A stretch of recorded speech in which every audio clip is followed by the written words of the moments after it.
every 100 kilometers pala, dun ka lang makakakuha ng gas station dito. So ito, nagulat nga ako dahil ang gas station dito ay Shell. Akala ko syempre, naisip ko Enok, Adno kasi nga sa Dubai. So dito kami magpa-first stop at dito rin kami kakain para maipahinga namin yung kotse. Kaya dapat every gas station, kasi 100 kilometer lagi, ang gas station dito kailangan nyo na magpa-full tank ulit. Kasi matirikan ka kasi talagang ang layo. Wala kang maanuhan dito masisilungan, kundi gas station lang ang pwede mong tigilan.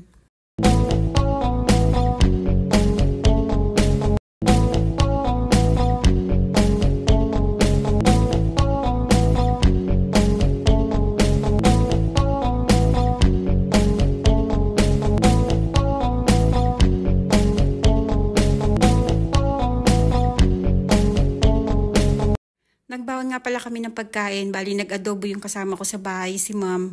So yun, niluto niya, tapos binaon namin, nilagay namin sa lagayan kasi mabuti na lang may pagkain kaming dala kasi nga talagang wala kang madadaan ng tindahan sa kalsada. As in talagang wala, empty, kundi mga bundok na batuhan lang.